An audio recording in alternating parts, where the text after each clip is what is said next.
A federal judge on Friday ruled that the Trump administration can deport Columbia University graduate student Mahmoud Khalil just a month after his arrest prompted national outrage and marked the start of the federal government's broader crackdown on foreign students. Khalil has until April 23 to file for relief. In his ruling, the judge said that the court will sustain charge of removability. After the judge ruled, Khalil addressed the court, saying, "Nothing more important than due process and fundamental fairness. Neither of those principles were present today. This is exactly why the Trump admin sent me to this court 1,000 miles away from my family. I hope your urgency for this is to the thousands of people here in this facility," he added. Khalil, who helped lead student protests against the war in Gaza at the Ivy League school last year, was detained on March 8 by federal authorities at his university-owned apartment complex in New York City.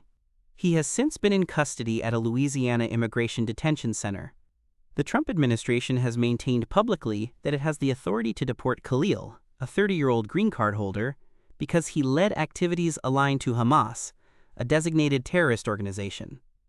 The administration also repeatedly cited a rarely invoked provision from a 1952 law, the Immigration and Nationality Act, which allows the Secretary of State to deport non-citizens if their presence in the country threatens U.S. foreign policy. Lawyers for the government have also alleged that Khalil withheld information about his affiliation with certain organizations and failed to disclose in his permanent residency application that he was previously employed at the Syria office in the British Embassy in Beirut.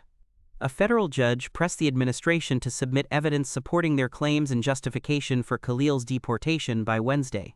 Secretary of State Marco Rubio responded Wednesday evening with a brief memo obtained by NBC News that cites Khalil's beliefs in justifying his deportation.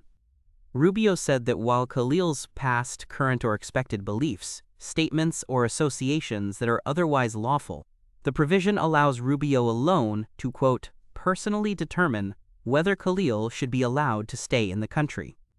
Rubio, who is a child of Cuban immigrants, said last month that the State Department had revoked more than 300 student visas and would continue to do so.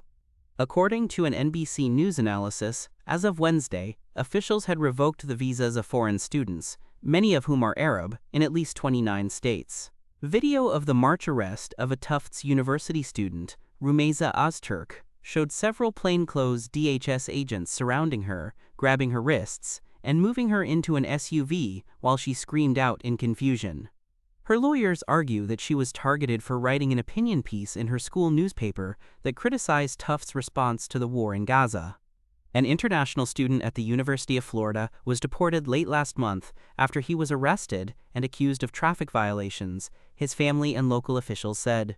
DHS announced a new task force on Wednesday to monitor the social media activity of immigrants, including foreign students, for anti-Semitism. 3 sources familiar with the operation told NBC News that officials will screen approximately 1.5 million international students for potential grounds to revoke their visas. Khalil's arrest prompted a handful of protests at Columbia, the epicenter of last year's demonstrations, and around New York City, including at Trump Tower. Columbia students who spoke with NBC News since Khalil's arrest said that speaking out had become too dangerous at the university, once known as a venue for challenging authority.